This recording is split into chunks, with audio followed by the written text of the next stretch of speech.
क्या है आपका एनालिसिस इस पे कि नवाज़ शरीफ साहब इस दौरे से बाहर क्यों? नवाज़ शरीफ साहब ही आखिरी अशरे में जाने वाले थे सऊदीया, उनके हमरा उनकी बेटी ने जाना था और नवाज़ शरीफ साहब ने ही लीड करना था। ये कहाँ है नवाज़ शरीफ साहब? मंजर आम से ही गायब। आपको याद होगा बहुत पहले मैंने एक प्रोग्राम में कहा था कि जिन्होंने नवाज शरीफ साहब को चुना है ना, मुझे डर है कहीं उन्हें दीवार में ना चुन दे। ठीक है ना? तो मुझे ऐसा लगता है कि मियाँ साहब इस वक्त दौरे हाजिर के अनारकली वाला उनका हाल हुआ हुआ है। ठीक है, अब पता नहीं वो अनारकली होते हैं या नीला गुम्बद, मुझे नहीं पता। लेकिन ये तय है कि मियाँ साहब अब अपनी मर्जी से मूव नहीं कर सकते पाकिस्तान से बाहर। मतलब ये कि वो आपको याद होगा मियाँ साहब हमेशा रमज़ान का आखिरी अशरा जो है वो मस्जिद नबवी में गुजारते हैं। हाँ जी। तो इस बार उनको वो नहीं गए। अब क्यों नहीं गए ये तो अब आने वाले दिनों में आपको पता चल जाएगा, क्योंकि मुझे जो मेरी जो मुझ तक इत्तलात हैं वो ये हैं कि मियाँ साहब पाकिस्तान से बाहर जाना चाहते हैं, लंदन जाना चाहते हैं। हाँ, ऐसा ही है। और कुछ दोस्तों का ख्याल ये कि अगर वो लंदन चले गए तो वो अपने पुराने बयानिए के ऊपर खड़े हो जाएंगे, बल्कि मजीद उसमें नई चीज़ें शामिल कर लेंगे। ये ताज़ा तरीन वाली भी ना, पहले ये देखते हुए कि हुकूमत उन्हें की है। जी हाँ, वो पहले था कि मुझे क्यों निकाला। ठीक है, फिर अब इसमें शामिल हो जाएगा कि मुझे क्यों बुलाया और मुझे क्यों नहीं रखा, और उनका एहतसाब। ठीक है ना, ये तीन चीज़ें। मुझे पहले तक मुझे क्यों निकाला, अब हो जाएगा क्यों बुलाया और क्यों नहीं रखा। ठीक है ना, अब ये वाला बयानिया आ जाएगा। तो मेरा ख्याल है कि पाकिस्तान में ही रहेंगे और रखा जाएगा वही जबरदस्ती। मुझे अब मैं जो है महफूज लफ्जों में ये कहूँगा कि मियाँ साहब पाकिस्तान से बाहर नहीं जा सकते। उनका नाम चाहे ECL में नहीं है, लेकिन वो जा नहीं सकते।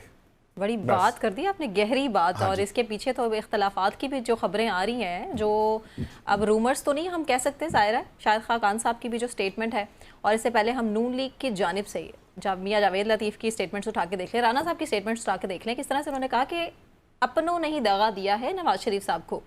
तो इख्तलाफात तो खुलकर फिर नजर आ रहे हैं, आने वाले टाइम में ये और ज्यादा भी संगीन हो सकते हैं। राना सनाउल्लाह साहब ने तो बड़े तरीके से ये कहा है कि शहबाज शरीफ साहब बिल्कुल बेबस हैं, उनके हाथ में कुछ नहीं है। उनसे जब सवाल किया गया कि नकवी साहब वजीर आजम क्यों नहीं बने, तो उन्होंने कहा कि उनकी मेहरबानी है जी वो नहीं बने, नहीं तो हम क्या कर सकते थे। यानी वो इतने बेबस हैं उन्होंने शहबाज शरीफ साहब की पेशकश की वजीर आजम बनने में भी। नहीं, शहबाज शरीफ साहब का उन्होंने बताया कि उनके हाथ में कुछ नहीं है। ठीक है ना।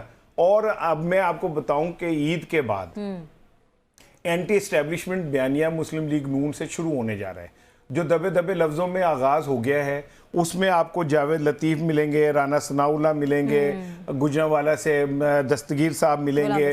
ठीक है ना, इस्माइल तो आपके सामने ही है पहले सूरत हाल। हाँ नहीं, ये एक अलहदा ग्रुप है।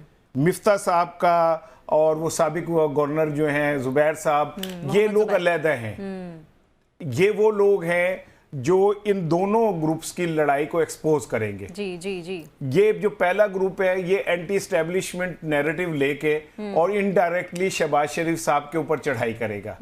ठीक है, वो ये ग्रुप ये कह रहा है कि जी शहबाज शरीफ साहब को हुकूमत मजबूरन लेनी पड़ी क्योंकि हमारे पास और कोई ऑप्शन नहीं था, क्योंकि इमरान खान ने हुकूमत लेने से इनकार कर दिया था।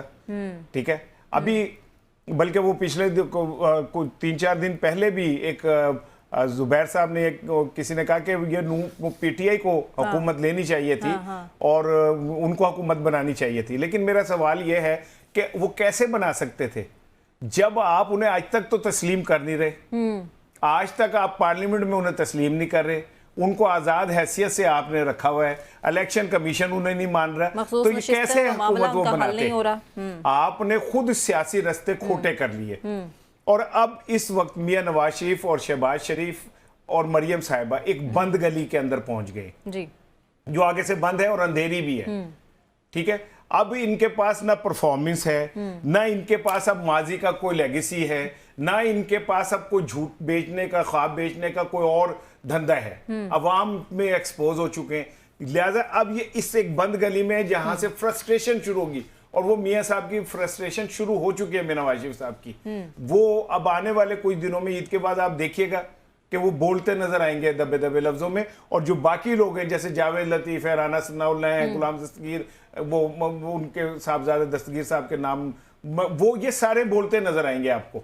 और एक नया शहबाज शरीफ के खिलाफ मुहाज जो है वो आपको वजूद में आता नजर आएगा। देखिए ना, अब साद रफीक साहब को ऑफर हुई थी कि आप मुशीर बन जाएं जी, उन्होंने इनकार कर दिया। यानी इस वक्त मुस्लिम लीग का कोई भी कदावर आदमी इनके साथ खड़ा होने को तैयार नहीं है। इसहाक डार साहब को आपने वजीर खजाना नहीं बनाया, एक कह रहे हैं हो सकता है कि आने वाले टाइम में बन भी जाए, हो सकने तो कुछ भी हो सकता है, हो सकता है को तो मोहसिन नकवी साहब भी वजीर आजम बन सकते हैं, होने को क्या है, सब पॉसिबिलिटीज मौजूद है। आने वाले दिनों में आप देख लीजिएगा।